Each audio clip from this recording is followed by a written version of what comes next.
How are you all today? I'm a former teacher, so I'm always really excited by the folks that show up early. So good morning. It's wonderful to be here. No. And I'm really excited about this discussion with my colleagues who are here today. I'm going to start just by introducing my colleagues, and then I'll introduce myself, tell you a bit about our discussion today and what we're going to be talking about. We're going to save some time at the end. We only have about 45 minutes for questions, but I'm going to start at the end. We have Fred Swaniker with us. Fred is the CEO of African Leadership Group. We also have Nicola Harris with the CHEC Foundation, and Patrick Awa. Yes. Did I say that right? Okay. Close enough. Close enough.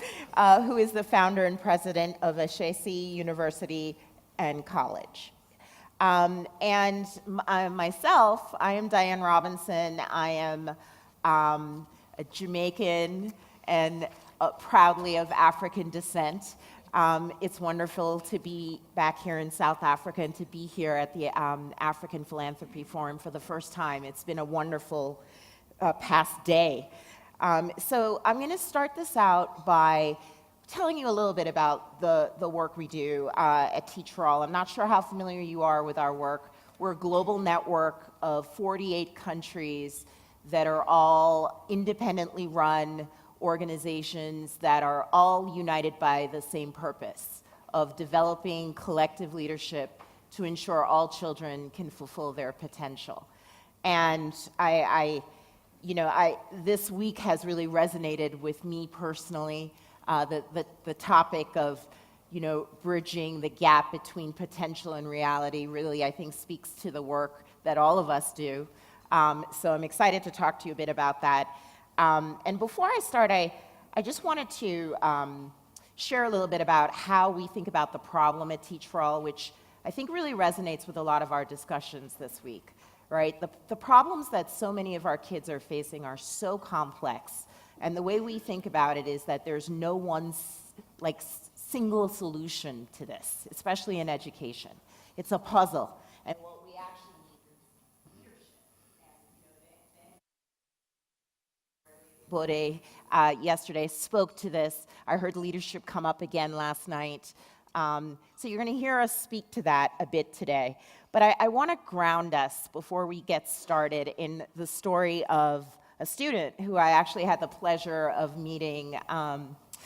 He's on the right-hand side a few weeks ago in Ogun State in Nigeria. Teach for Nigeria is one of the 3 Teach for All programs currently on the continent. There are about 10 entrepreneurs trying to launch the model in other countries. But I want to tell you about Yunusa. He is 14 years old, and he is, I think he is the best, one of the best of Africa. And I'm going to tell you a little bit about him, and also the story of my colleague brought her son from the US, who's 14 years old also. And when he stood next to Yunusa, he was twice his height. And I saw that also when I went into some of the other classrooms. I taught first grade in Compton, California, and I saw these fourth graders, and I'm like, they're the same size as my first graders. And the teachers said, well, Diane, sometimes they go days without eating, right? And oftentimes they have to buy their food at the school, so, we contribute and we help. So, talking about some of the challenges that the students are facing, it became very evident to me that, in addition to where he was performing academically, there were all of these other challenges that he's confronting. So I want to read you something that I think really gets at, this discussion we're about to have, right? What are our education systems set up to do right now? And what do they need to be doing to prepare students like Yunusa for what's the reality, work, the world, his life? So I got an email from the teacher, the first-year teacher in the Teach for Nigeria program who taught Yunusa on the right. So and this is directly from her. Yunusa is a 14-year-old child that I taught in my grade 5 class at a primary school in Abeokuta, I'm saying it wrong, From the outset, I noticed that he was years behind in his numeracy and literacy rate. He couldn't write his name properly or even identify alphabets. For a while, I was a bit frustrated, really, because it seemed like everything I did to him to get him to learn was not working. At a time, I even took him one day to an internship in the grade 1 class, hoping that would frighten him into paying more attention in class, but that didn't work either. Yunusa only ran away from home until his father found him somewhere and dragged him back to school. One thing I and the co-teacher in my class knew, however, was that Yunusa was an apprentice learning how to repair electronics and all. We called him on several occasions and told him that while it was good to learn a skill such as repairing electronics, he still had to pay more attention to his schoolwork in order to be the best electronics repairer around and even become an electronics engineer. Fast forward to third term, and I taught my class electricity. That was when I noticed a number of them had tendencies and giftings in that area. Before I knew it, some of the boys were connecting bulbs and batteries and lighting up our class. Our school, by the way, is not connected to electricity, so we don't have the luxury of having power in our classroom. Yunusa was one of the boys at the forefront of this innovation. I watched with awe as they went beyond the syllabus for grade 5 to do wonderful things with electricity. One day, Yunusa asked my co-teacher to bring any spoiled lamp she had that he could repair. She obliged and brought a solar lamp that had spoiled almost a year ago. We all watched as he took the lamp apart, tinkered here and there, not long, and he had finished. We charged the lamp with the solar panel for a while, and the class cheered when the lamp came on. What's more awesome is that my co-teacher had given the same lamp to a more experienced electrician who said he couldn't repair it. What he couldn't do, Yunusa did. To encourage Yunus, I've told him the next term he will be facilitating the topic on electricity for the STEM club that I now run at the school, and he's looking forward to it. For me, this has been a huge lesson in understanding that each child has an area of strength, and as a teacher leader, it is important to recognize that area and motivate him and her, or her. We should also stop measuring children based on how they perform alone academically. Each child has great potential. We must let them shine. Sorry, it makes me emotional to read it, but I wanted to share that with you to just sort of ground our discussion in real children. So let's get started. And I'm going to ask our panelists to reflect on this question, right, of how we're being taught and how you were taught. Like, what is the current system doing in terms of preparing children to really live up to their potential? And maybe we'll start with Fred.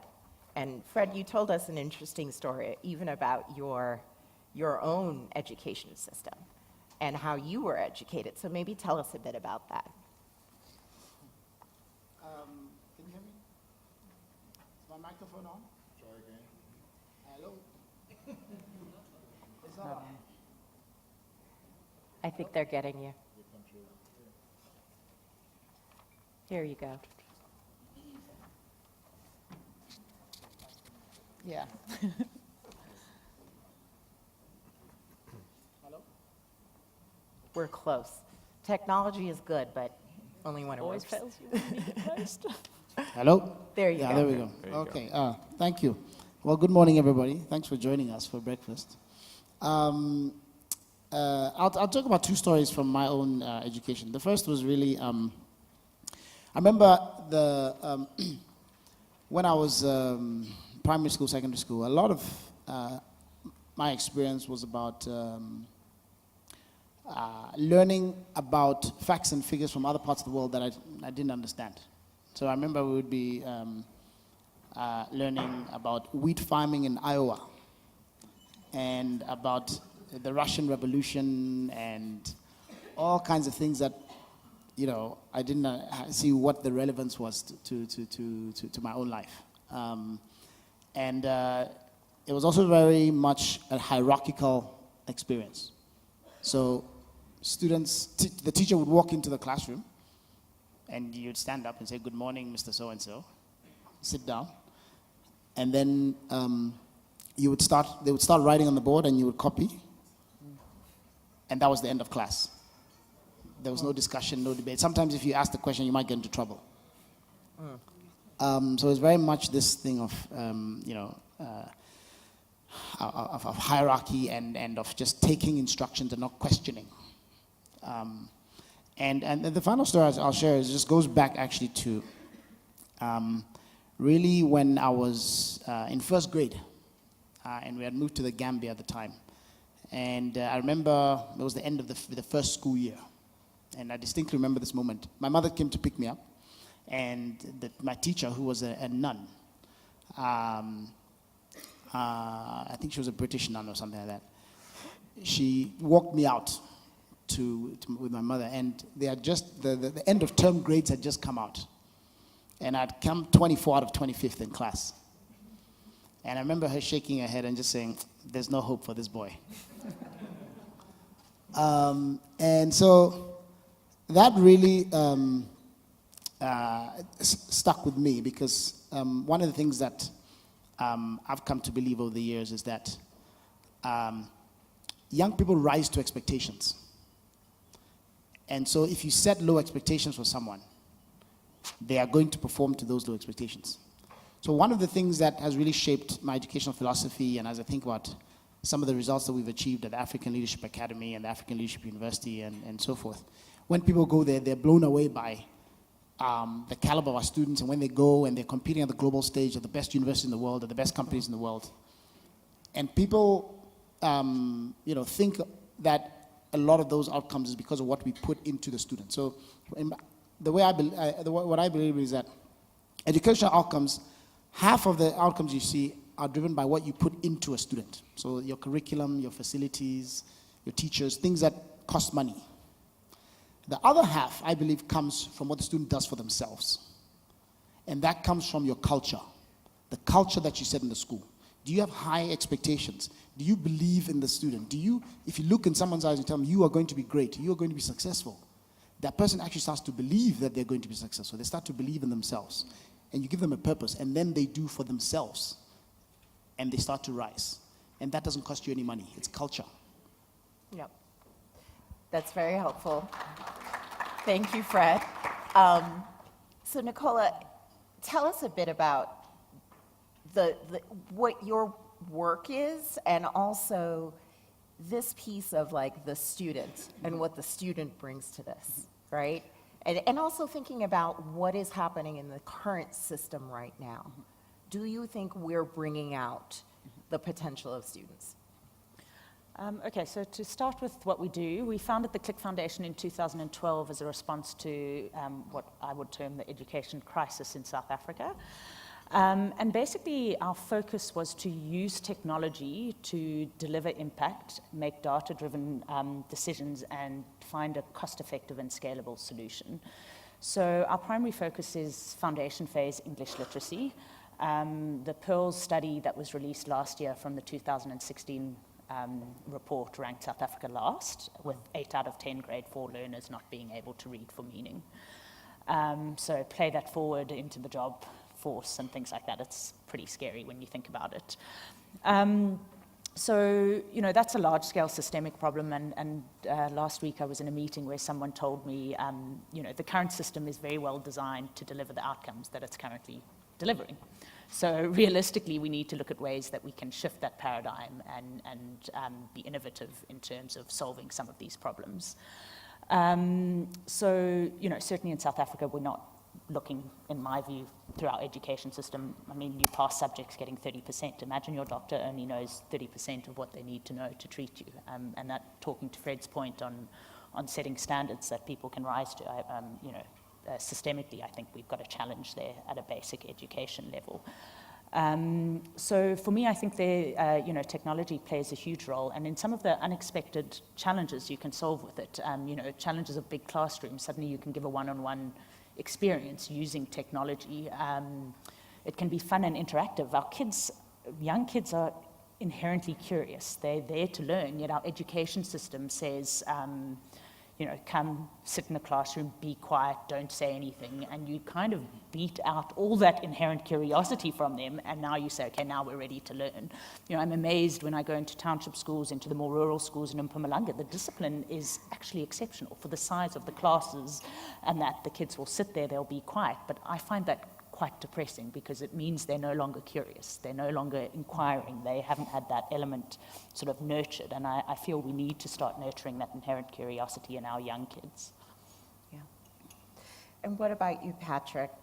You started a university, and I'm curious to know, like, what led you on that path, and maybe even thinking about, like, what were you seeing as the need in your community in terms of the broader system of education, and what led you to start a CHEC and get it to where it is today? Well, for me, starting a CHEC was really about helping create a transformation in Africa, a renaissance in Africa. And when this idea came to me, I was working at Microsoft. We were doing this high-tech thing, and the dot-com bubble was far away in the distance, and Microsoft's annual revenues had grown larger than Ghana's GDP. My son was born, and he was born around the time that Rwanda and Somalia were in crisis. And it felt to me that we really needed to change the narrative in Africa, and in the same way that the Asian tigers changed the world for Asians everywhere, that we needed a phenomenon in Africa that would completely change the narrative in the world. And as I looked at the problem, and talking with friends and family in Ghana, we came to the conclusion that leadership was a fundamental problem that needed to be solved, that we needed leaders who were philosophers, who concerned themselves with what ought to be in society, who were determined that problems would be solved, who had the ability to solve those problems, and who were ethical and compassionate. And so and at the time, only about 5% of college-age individuals in Ghana were in college. And that meant that almost by definition, they would be leading the country one day. So it seemed to me that if we could intervene in how that 5% are educated, then you fast forward 20, 30 years, you'll change the country. And if we could start a wave of this happening not only in Ghana, but across the continent, that we would start to see a different kind of phenomenon. Now, I should say that the work that we're doing at CHEC is instructed by my own experience with education in Ghana and in the United States. Like Fred, my first memory, well, not my first, but one of my early memories would move from Takoradi to Accra. Class 2, I was enrolled in an experimental government school, and I came in last because I was in a classroom where rote learning, which is a norm in Ghana, was also sort of enforced in a difficult way. You got caned if you got the answer wrong, right? It's not that you got caned for being naughty. You got caned for you got the answer wrong, and so it sort of crushes your spirit. And I remember, I'd been caned and my hand swelled up, and my dad was so furious that he pulled us out of that school and moved us to a different environment.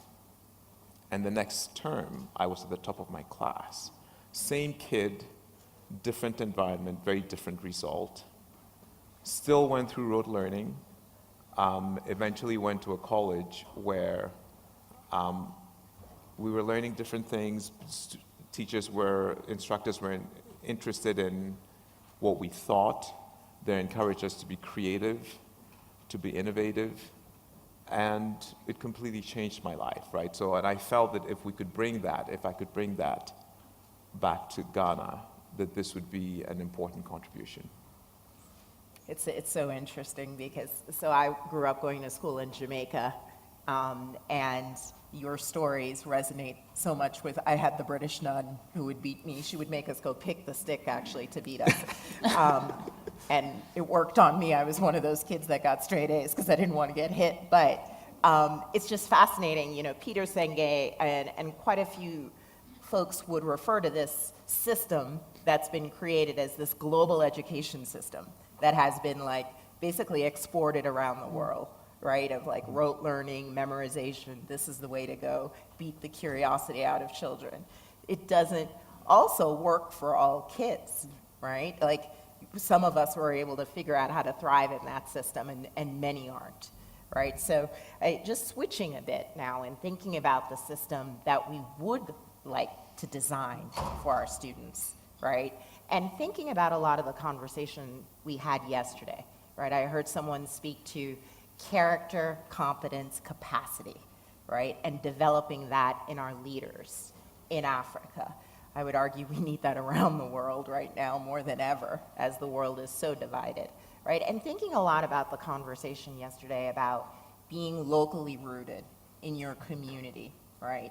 But at the same time being globally informed, right? So that our students have those skills to compete internationally or here in the region. What is that going to take? What does that system look like to you? You know, and speak to your own experience at your school.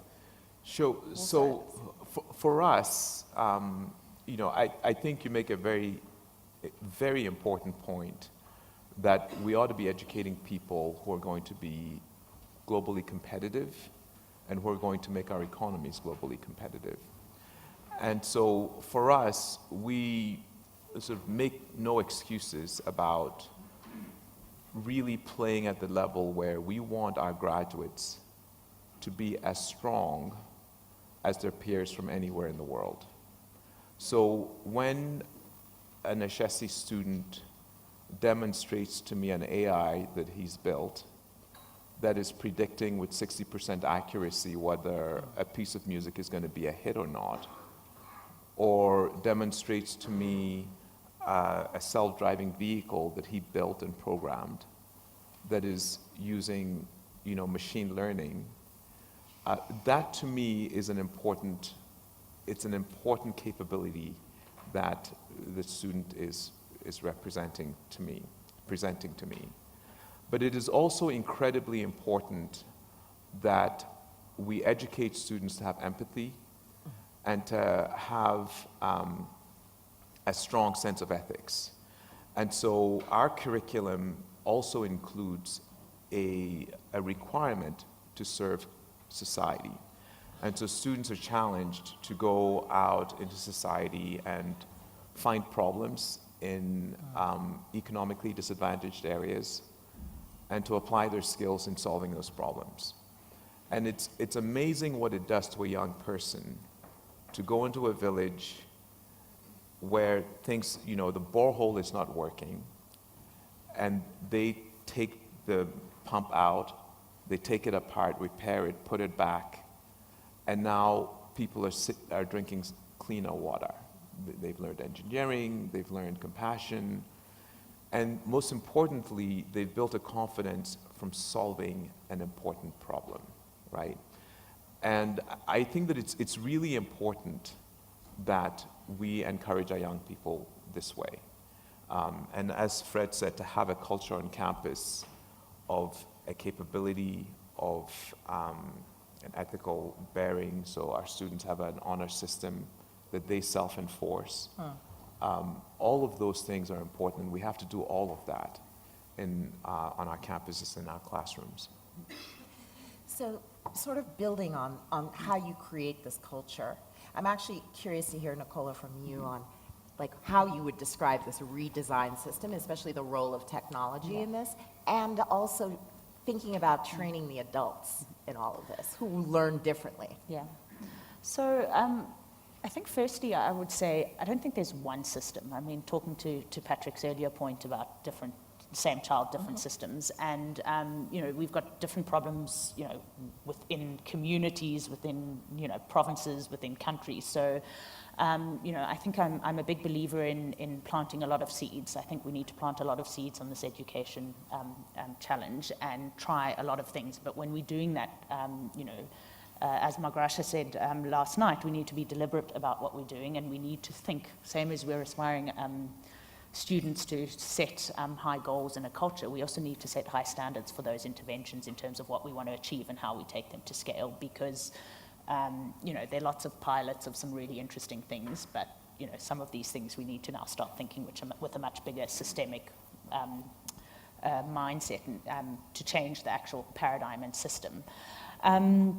In terms of what role does technology have to play in it, I think there's a huge role, but it needs to be a holistic and collaborative role. It's not another app in the App Store that's going to revolutionize or change the education system. It's not another computer in the classroom. It's not another mobile phone in a child's hand. In change management, and I think certainly in the tech space, they talk about people, processes, and technology. And I think it's about combining those three and making sure that you're focusing on all three elements of that. So for us, the people are our learners, our facilitators, as well as our teachers. The processes are the actual implementation, understanding the locally rooted challenges that each environment has and making sure you're addressing those, that they can take full advantage of any technology intervention. And then from the technology side, I think it's obviously the software, the hardware, as well as the incredible data that you can get from technology that can hold you accountable to what you're trying to achieve. And I think it's only once you marry those three into a paradigm that you can shift that paradigm to deliver both impact, scale, and in a cost-effective manner. Great. And so Fred, I'd love to hear your final thoughts just on this question of what does this system look like, right? And specifically also given the work that you all have done at ALA and ALU and thinking about leadership as a part of this. Sure. So I think that, the way I look at things, when you look at developing leaders specifically, which I think Africa desperately needs because we have such weak institutions. I think that institutions, whether it's universities or high schools that have a mission to develop leaders, need to realize that it's not enough just to give someone an academic preparation. You need to think a lot about their values and character and see that as an integral part of your mission and not just a side benefit that you hope rubs off them by accident, right? So, and that's why I think many of our leaders today went to the world's best universities. But those universities did not realize they were creating the next generation of African leaders. So they went to Oxford and Cambridge and whatnot, and then they came back and they gave us what we've seen today in Africa, right? So when you have if you have a deliberate approach to leadership development, you have to realize that character and values and those things it's part of your core mission, and that's one thing that we really emphasize. Another thing that I think is important is we need to realize that we're going into a world that is very different from the world that existed in the past. So we shouldn't be building education institutions for the past. We need to be building education institutions for the future. And in my mind, the world is changing so fast that gone is the day where you could have what I call a one-shot education. Okay, you go, you learn something, and then that lasts you for the rest of your life. You need to, and so a lot of education that we've had in the past, what I call just-in-case education. You go and you get all these facts and figures, just in case it becomes relevant to you someday. And I think you need what we call just-in-time education, right? And the just-in-time education has three characteristics. Number one, it never ends, right? You're always learning, you're going in and out of learning. And we need to think about education institutions that are there with you as you progress through life and as the world changes. The second characteristic it has is it focuses much more on teaching you how to learn.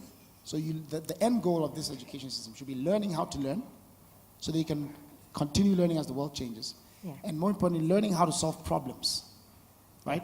So one of the things we do at the African Leadership University is we are getting rid of all academic majors. How many of you today are doing a job that is related exactly to what you studied in college? You see, just a few people in the room. As lawyers, exactly. So most people enter careers that have nothing to do with what they studied in college, and it's going to get worse and worse and worse. So rather, what we're doing at the university is we're saying, actually, instead of you coming and me giving you a menu, Bachelor of Arts in sociology, Bachelor of Science in Chemistry, which has nothing to do with your passions. It's also unlikely, it's not linked to what you're going to do later in life. Let me rather give you a menu of problems that Africa is facing. So we've identified what we call the 7 grand challenges of Africa. These are big problems like healthcare, education, infrastructure, governance, and so forth. And the 7 great opportunities. These are big, untapped, low-hanging fruit where we've been blessed as a continent. So things like agriculture, tourism, the empowerment of women, regional integration, wildlife conservation, things where we have unique assets. And then we ask our students, instead of choosing a major, we say declare a mission for your life. What problem do you want to solve? And then curate your learning experience around that problem that you want to solve. And then you'll find the motivation, just like the story you were telling, because now he had a purpose, right? So we want to align the learning with the purpose, and then you find people coming out driven, motivated, and wanting to solve Africa's problems.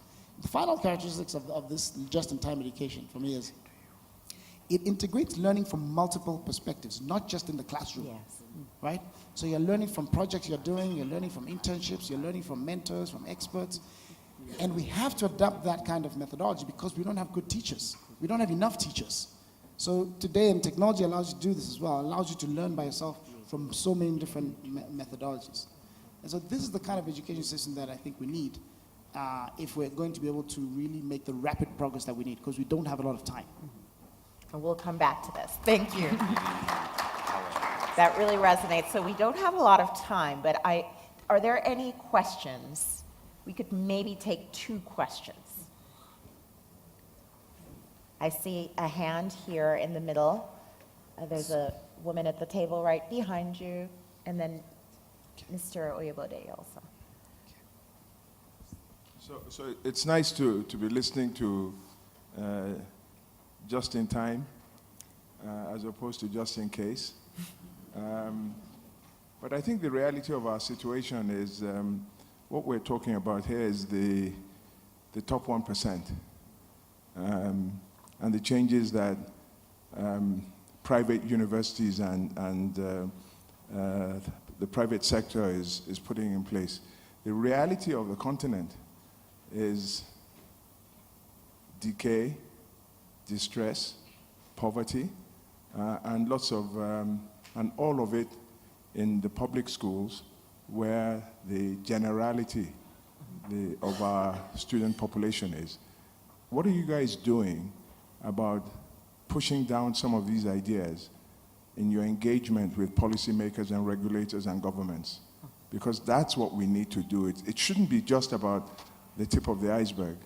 It shouldn't be just about people who can afford it, and shouldn't be just about the cream. What's the engagement in getting public schools to change their ways? Do you want to I take can that? take a cut of that. So I think that one of the most important things is to develop credibility first, which has been a big focus for us. Last year we had some students who genetically modified an organism that could help solve a problem in Ghana with, extracting gold out of low-grade ore and eventually extracting mercury out of poisoned soils. And these were undergrads, mechanical and electrical engineering students doing a bioengineering project. Now, when something like that happens, it catches the attention of, the larger universities. How are these guys doing something like that? And then you can start to have a conversation with them. We have started an intentional project we started last year, a collaborative where we invite universities from Ghana and from other countries to come to a CHEC, and we talk about curriculum and pedagogy and so on. And last year was 12 universities, this year 18 joined us. We see, the oldest university in Ghana now changing their first-year curriculum to teach critical thinking. We see the accreditation system now measuring and asking questions about how ethics is taught in the classroom. And they didn't do this 5 years ago or 10 years ago. And so I think when you have the evidence that something works, then you can start to have a conversation. And now the question is, how do we really get people to join us in a collaboration? And that's a question that we're exploring now. Yeah. I mean, to sort of add to this a little bit, it's been interesting, even in Nigeria, to see the impact of Teach for Nigeria in just 1 year more broadly in Ogun State. And I think you know this story, Benga, but I want to share it also because I do think it's the broader collaborative. Like this, if we're talking about changing whole systems, right, like we have to be thinking public, private, everyone that surrounds students, right? And it's, the Teach for Nigeria teachers have been pushing collaboration. So they did something very simple. They just moved their desks from being in rows to being in groups. And the kids were more interested. They were talking to each other. The other teachers were walking by going, why are the kids so excited? And now Ogun State has actually pushed for all of their primary schools to set up their desks that way. It's a very simple thing, but it happened in 1 year. And then, when I think about changing a whole system, I think we have to be thinking long term about this, right? Like when you look at Finland, which I know is random, but is often touted as this high performing education system. It took them 50 years, right? Like they had to shut down their schools of ed, start over in many ways. So I do think that's something to think about too when you're investing in education systemic change, is that it's not gonna happen in a year. It's like we have to change cultures, we have to change habits, we have to change the way people were taught themselves, right? And think about learning. So let me stop there. We'll take one more question. There was a lady in the back, and then I'm gonna wrap us up. Yes. Hi, Carol from UWC, United World Colleges. We're partners with Yes, Teach we for are. All and some of the people up on the platform today. So I just wanted to, well, of course, echo everything that everyone's saying, but just so the people in the audience know, UWC has been educating Africans on the continent and elsewhere for over 55 years at Waterford, Kambala, in Swaziland. So we have 17 campuses, and we've been offering scholarships for about 150 Africans in their secondary school, the last 2 years of high school for many, many years. So there's about 6,000 UWC alumni on the continent doing amazing things, one of whom is just the former president of Botswana. But what I see as the barrier is funding and collaboration between all of our educational entities. We're all doing a lot of the similar things, but within our own little silos. And so if we want to take it to scale, I think the challenge lies within us to find ways to collaborate and make the private education that we're delivering much more accessible to the public. Thank you. Comments? Thanks. So just to wrap us up, maybe like a quick 30 seconds, right? So how do we create this urgency, right? To push for this type of change, right? How do we actually push for this more broadly in our countries, but in our communities? What's the advice you would give to everyone in this room right now around pushing for this? And we'll start here and then wrap up with Fred. All right. So, it's been said, Benga is saying that, we have to look at this as a systems change project. For me, my focus right now is we need to get the entire higher educational system in Africa to transform. There are millions of kids in college today on the continent. If even a quarter of them got a different kind of education than they're getting right now, we would completely change this continent. And so the focus is to figure out how do we get scale is achieved by government and the market, right? It's not achieved by any one entity. It's a government and the market. Those are the two forces. And so an entity like us can help influence the government and the market, and that's the focus. And that's now, how do you achieve the urgency around it? I think we should look at things like how we are evaluating universities and ranking systems, We need to have an Africa-focused ranking system for education. We need to be celebrating the bright spots and what's working and shining a light as well on the things that aren't working, so that we all have visibility on what direction we should be moving towards and what directions we should be moving away from. Nicola? So I just want to come back to sort of the comments on the cream of the crop and that. So, I mean, from my perspective, so we run the foundation. I actually serve on the board of ALA, and we've funded kids there, and are also invested in ALU, sort of because I strongly believe in that model and the multiplier effect that those cream of the crop can have in terms of changing the face of the continent. We absolutely need to look through the system, though. For me, in South Africa, where only 20% of our kids are learning to read by grade 4, I mean, you cannot have a larger burning platform in my idea. It means these guys are only going to be able to select probably from 20% of the population. It's a huge crisis, and we need to apply our minds rapidly and really look at solving the problems. And, I think the education system in particular, at a basic education level, is massively fragmented. From a funding point of view, from a collaboration point of view, it's way more fragmented than the health sector, and I think that is a huge problem. Again, believe in innovation, and we should be trying things, but we need to start collaborating in terms of how we solve some of these fundamental problems more. For us, we're very much South African focused. We've got 50,000 kids we're reaching at the moment. We have a goal of reaching 1 million learners by 2022, which is a pretty scary thought, but we've got to put it out there. But also, for me, it's a scalable, replicable model. So, in other countries, it's, right now we're trying to solve the crisis at home, but, it's open, anyone else wants to do it. I think there are a lot of learnings that I'd love to share more broadly in terms of these things that have data and evidence of impact, that we start looking at solving the basic problem and right through the system. Thank you. Your final words, Fred, before we wrap up. So my final was really that this issue of education is one of the greatest challenges of this century, not just for Africa, but for the entire world. I gave a talk earlier this year at the School World Forum where I talked about how Africa is going to have the largest workforce in the world by 2035. 1 billion people are going to need jobs on this continent. But if you convert that time 17 years into days, it's only 6,000 days before we hit that.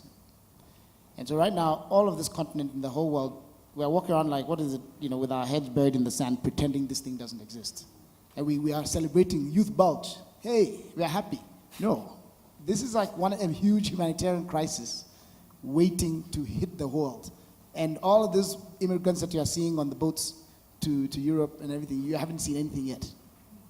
So the world needs to wake up to this issue that Africa's youth, we are the youngest population in the world.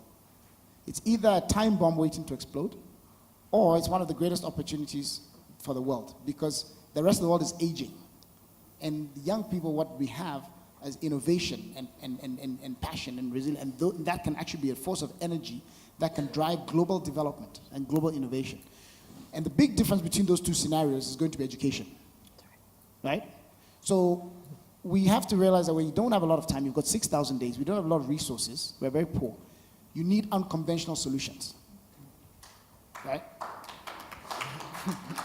And so what our politicians need to, and what everyone in this room needs to do, is really stop doing things the same way and expecting different results.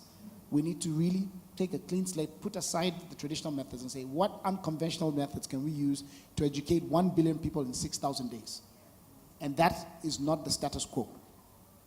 That's right. Wonderful. I cannot say it any better. Thank you to our panelists. And we're going to wrap up now. And Rosie Motene is going to come to the stage as the next moderator. I think we're going to take a quick picture. Thank you all.